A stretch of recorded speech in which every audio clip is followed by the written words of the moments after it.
Renungan pagi pulang ke rumah oleh Ellen G. White, 28 Juni 2020. Mari kita berdoa. Bapa kami yang di sorga, Allah pencipta langit dan bumi, laut dan segala isinya, Allah yang maha besar, maha kuasa, sumber segalanya yang kami sembah selalu hanya melalui anak-Mu yang tunggal, Yesus Kristus. Terpujilah Yesus anak Allah yang maha tinggi, penebus, penolong, penghibur, pengantara kami.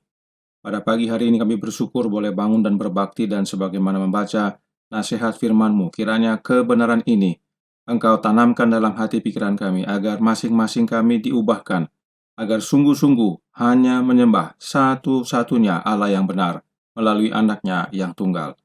Beserta kami sepanjang perbaktian ini kehendak-Mu yang jadi, ampunkan kami akan dosa dan salah, karena kami berdoa hanya melalui anak-Mu yang tunggal, Yesus Kristus, yang adalah Tuhan dan Juru Selamat kami. Amin. Renungan hari ini akan dibacakan oleh Oma Tice Ayorbaba. Silakan Oma Tice.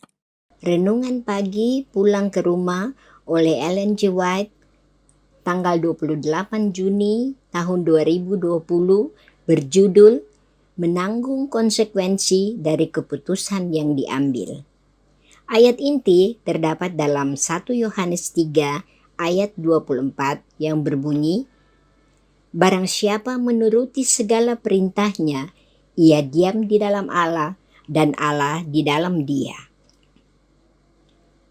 Setelah amaran terhadap penyembahan binatang dan patungnya, nubuatan menyatakan yang penting di sini ialah ketekunan orang-orang kudus yang menuruti perintah Allah dan iman kepada Yesus. Sementara mereka yang menuruti perintah-perintah Allah ditempatkan pada posisi yang bertentangan dengan mereka yang menyembah binatang itu dan patungnya dan yang menerima tandanya, maka pemeliharaan hukum Allah pada satu pihak dan pelanggarannya di pihak yang lain akan membuat perbedaan antara penyembah Allah dan penyembah binatang itu. Ciri-ciri khas binatang itu dan dengan demikian juga patungnya adalah pelanggaran kepada perintah-perintah Allah. Daniel berkata mengenai tanduk kecil kepausan itu, ia berusaha untuk mengubah waktu dan hukum. Daniel 7 ayat 25. Dan Rasul Paulus menggolongkan kekuasaan yang seperti itu kepada manusia durhaka yang meninggikan dirinya melebihi Allah. Nubuatan yang satu melengkapi nubuatan yang lain. Hanya dengan mengubah hukum Allah, kepausan dapat meninggikan dirinya melebihi Allah. Barang siapa dengan sadar memelihara hukum yang sudah diubah itu akan memberikan penghargaan tertinggi kepada kekuasaan yang mengadakan perubahan itu. Tindakan penurutan kepada hukum-hukum kepausan seperti itu adalah kesetiaan dan kepatuhan kepada paus yang menggantikan kedudukan Allah. Kepausan telah berusaha untuk mengubah hukum Allah. Hukum yang kedua, larangan penyembahan berhala, telah dihapuskan dari hukum itu, dan hukum keempat telah diubah untuk menyetujui secara resmi pemeliharaan hari pertama gantinya hari ketujuh sebagai hari Sabat.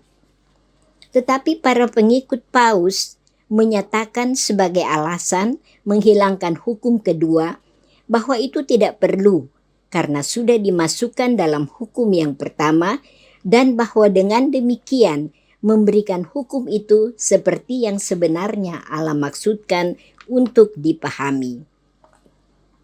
Ini tidak bisa tidak adalah perubahan yang diramalkan oleh Nabi. Perubahan yang disengaja dan yang diperhitungkan telah dilakukan. Ia berusaha mengubah waktu dan hukum. Perubahan pada hukum keempat tepat sekali menggenapi nubuatan itu. Oleh karena ini sajalah otoritas dari gereja. Di sini, kuasa kepausan dengan terang-terangan menempatkan dirinya di atas Allah. Sementara penyembah-penyembah Allah terutama akan dibedakan oleh perhatian mereka kepada hukum keempat. Oleh karena ini adalah tanda kuasa penciptaannya dan kesaksian kepada tuntutannya atas penghargaan dan penghormatan manusia, maka penyembah-penyembah binatang itu akan dibedakan oleh usaha-usaha mereka untuk menghancurkan peringatan Khalik pencipta untuk meninggikan lembaga Roma. Alfa dan Omega jilid 8 halaman 466 dan 467. Terima kasih atas penata layanan Oma Tice. Tuhan Yesus memberkati.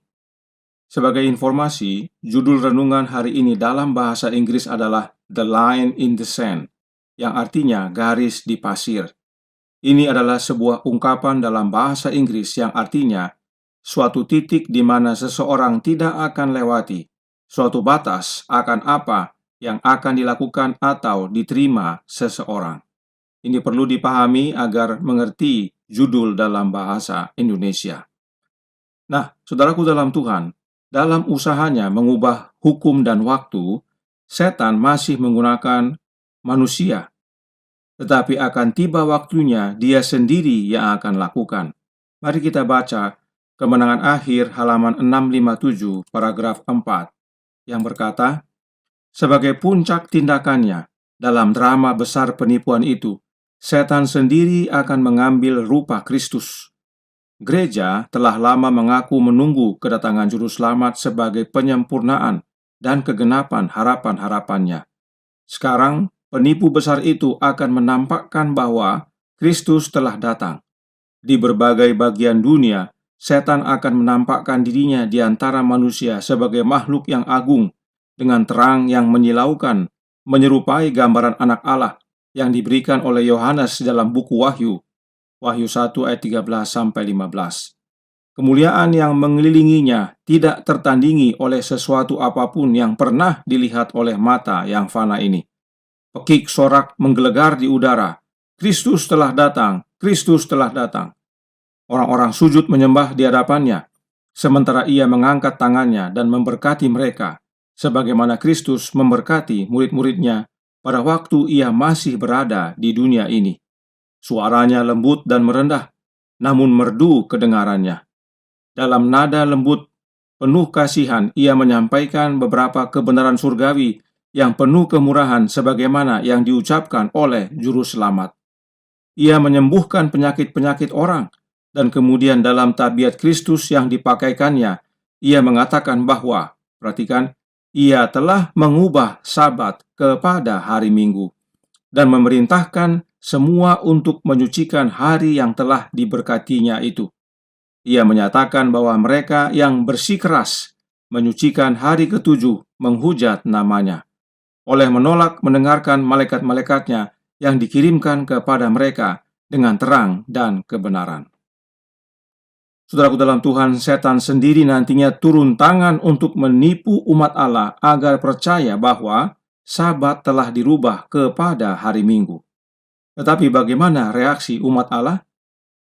Dalam Kemenangan Akhir halaman 658 paragraf 1, Nyonya White menyatakan, akan tetapi umat Allah tidak akan tersesat. Ajaran-ajaran Kristus palsu ini tidak sesuai dengan Alkitab. Umat Allah tidak akan tersesat, karena Nyonya White tuliskan dalam buku yang sama halaman 659 paragraf 1. Hanya mereka yang menjadi pelajar Alkitab yang tekun dan rajin, serta yang telah menerima kasih kebenaran, yang akan dilindungi dari penipuan yang hebat yang menawan dunia ini. Umat Allah tidak tertipu karena tekun dan rajin mempelajari firman Tuhan. Roh Nubuat menyatakan masih dalam buku yang sama, halaman 658 paragraf 2, yang berbunyi, lebih jauh, setan tidak diizinkan untuk memalsukan cara kedatangan Kristus. Juru Selamat sejauh ini telah mengamarkan umatnya terhadap penipuan dan telah meramalkan dengan jelas cara kedatangannya yang kedua kali itu. Umat Allah yang setia dan tekun mempelajari firman Tuhan, tahu cara kedatangan Yesus, dan setan tidak dapat palsukan Jadi, kalaupun setan berhasil tampil seperti Yesus, tetapi dijamin dia datang bukan dengan cara Yesus datang. Sebab dia tidak bisa palsukan cara Yesus datang yang kedua kali. Dengan ini, kita bisa tahu kepalsuannya. Kembali, sebagaimana kita sudah pelajari bahwa meski hari yang setan mau rubah, tetapi bukan hari itu yang terutama. Yang terutama adalah siapa yang disembah pada hari Sabat itu. Itulah yang setan mau rubah. Perhatikan, Nyonya White menuliskan dalam The Science of the Times November 19 tahun 1894 paragraf 1 yang berkata, dalam menginjak-injak perintah keempat, perintah pertama dilanggar. Ingat baik-baik kutipan ini. Dengan mengubah hari Sabat ke hari Minggu, itu namanya mengubah siapa yang disembah. Itu sebabnya Nyonya White katakan bahwa dengan menginjak-injak hukum keempat, maka perintah pertama atau hukum pertama dilanggar. Apa perintah yang pertama? Mungkin banyak yang hafal, tetapi ada baiknya kita baca, sebab banyak yang baca tidak lengkap. Berikut yang lengkap. Keluaran 20 ayat 2 dan 3 yang berkata, Akulah Tuhan Allahmu yang membawa engkau keluar dari tanah Mesir, dari tempat perbudakan. Jangan ada padamu Allah lain di hadapanku.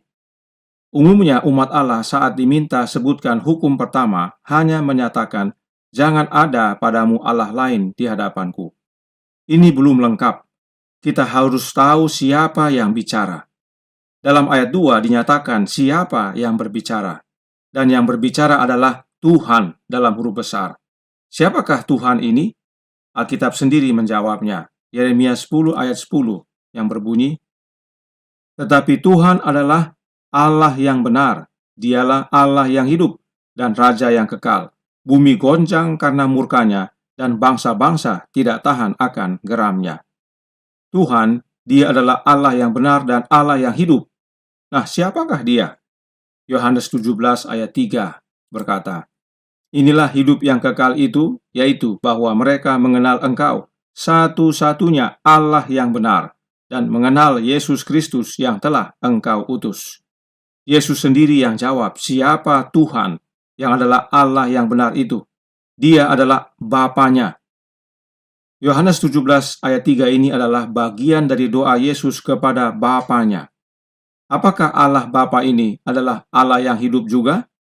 1 Tesalonika 1 ayat 9 dan 10 menyatakan, sebab mereka sendiri bercerita tentang kami, bagaimana kami kamu sambut dan bagaimana kamu berbalik dari berhala-berhala kepada Allah untuk melayani Allah yang hidup dan yang benar, dan untuk menantikan kedatangan anaknya dari sorga yang telah dibangkitkannya dari antara orang mati, yaitu Yesus yang menyelamatkan kita dari murka yang akan datang. Allah yang hidup dan yang benar ini punya anak dan namanya Yesus Kristus. Artinya, Allah yang Paulus sampaikan di sini adalah Allah yang sama dengan yang Yesus maksudkan dalam doanya, yaitu Allah Bapa. Jelas bahwa Tuhan yang berkata, jangan ada padamu Allah lain di hadapanku adalah Allah Bapa. Nah, Nyonya White katakan bahwa dengan mengubah hukum keempat, maka itu sama dengan melanggar hukum pertama. Apa artinya? Dengan mengubah hukum keempat, maka siapa yang disembah juga dirubah. Hari Sabat dirubah ke hari Minggu, maka yang disembah juga dirubah. Bukan lagi Allah Bapa. Lalu siapa yang disembah pada hari Minggu?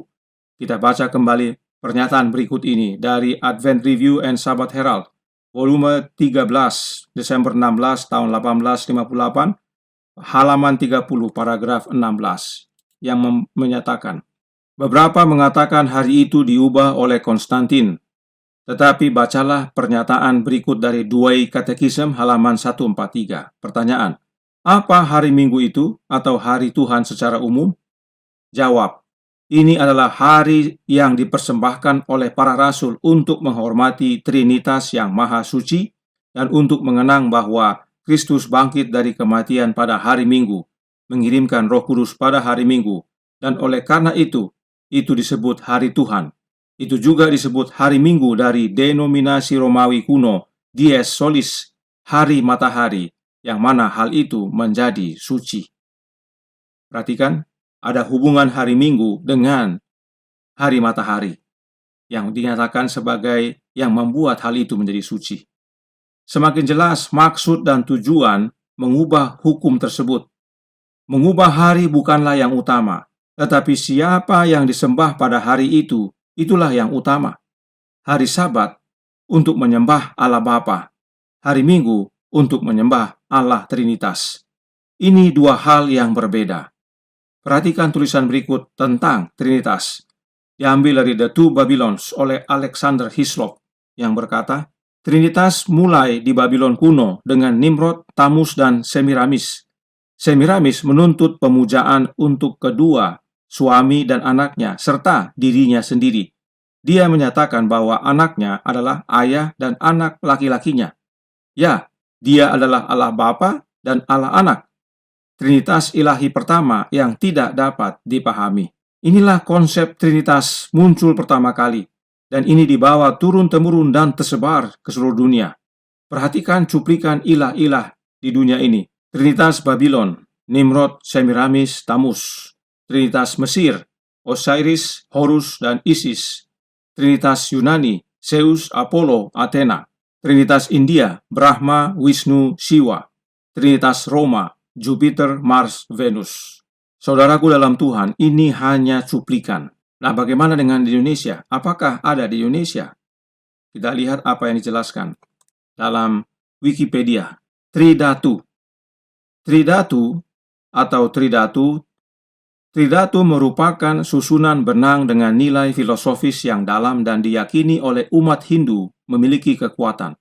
Tri berarti tiga dan datu berarti elemen atau warna. Benang Tridatu adalah benang yang terdiri dari tiga macam warna, yaitu merah, putih, dan hitam. Merupakan simbol manifestasi Hyang Widi yang dibuat oleh pemangku di pura pada hari baik dan memiliki makna meningkatkan aura tersendiri. Tiga warna benang Tridatu juga sebagai lambang kesucian Tuhan dalam manifestasinya sebagai Trimurti. 1. Dewa Brahma, pencipta, warnanya merah. 2. Dewa Wisnu, pemelihara, warnanya hitam. Dan 3. Dewa Iswara atau Shiva, pelebur, warnanya putih. Bisa lihat saudaraku dalam Tuhan? Perhatikan gambar-gambar berikut ini. Yang sebelah kiri adalah dari keyakinan Buddha dan sebelah kanan dari Hindu. Coba pikirkan, mengapa harus berkepala tiga? Kenapa selalu tiga? Tentunya harus ada alasan, penjelasan, dan ini bukan kebetulan. Penjelasannya adalah ini semua berasal dari sumber yang sama, yaitu Babylon, dan sebagaimana tersebar ke seluruh dunia, mempunyai nama dan bentuk yang berbagai macam, tetapi konsep tiga dalam satu tetap terpelihara, yang dikenal dengan istilah Trinitas. Tapi nanti namanya ada yang Trimurti, Tridatu, macam-macam. Tapi konsepnya tetap terpelihara, tiga dalam satu. Selanjutnya, perhatikan gambar juga berikut ini, dari India dan Jepang. Jika kita perhatikan setiap gambar akan ditemukan banyak arti dari setiap ilustrasi ini. Mengapa harus selalu tiga dan bukan 2 atau 4 atau angka lainnya, tetapi selalu 3 dalam 1 dan 1 dalam 3? Silahkan lakukan penelitian tentang ilah-ilah di dunia ini. Perhatikan ada lingkaran pada setiap kepala, yang umumnya dikenal orang sebagai tanda orang suci. Lingkaran tersebut sebenarnya representasi dari Dewa Matahari, sesuai dengan fasenya, yaitu matahari terbit, matahari tengah hari, dan matahari terbenam. Itu bukan tanda orang suci, dan tanda lingkaran tersebut tidak berasal dari Alkitab, tetapi dari Babylon. Bisa lihat saudaraku dalam Tuhan? Karenanya, mengubah hukum keempat, bukan sekedar mengubah hari, dari hari ke-7 kepada hari pertama. Kalau sekedar mengubah hari itu masih dangkal. Tetapi siapa yang disembah pada hari itu, itulah yang terutama. Sebab dengan mengubah harinya, maka berubah juga siapa yang disembah. hari Sabat untuk menyembah Allah Bapa, satu-satunya Allah yang benar. Dan hari Minggu adalah untuk menyembah Trinitas yang Maha Kudus yang berasal dari Babel. Apa pilihan saudara? Dan jika saudara sudah tentukan pilihan, bersiaplah menanggung konsekuensi dari keputusan yang saudara ambil. Garis di pasir. Tetapi aku dan keluargaku menyembah satu-satunya Allah yang benar, Allah Bapa, di dalam anaknya yang tunggal, pada hari Sabat, hari ketujuh, hari Sabtu. Tuhan memberkati, saya bawa dalam nama Yesus. Amin. Mari kita berdoa. Bapa kami yang di sorga, Allah pencipta langit dan bumi, laut dan segala isinya, Allah yang maha besar, maha kuasa, sumber segalanya, yang kami sembah selalu, melalui anakmu yang tunggal, Yesus Kristus.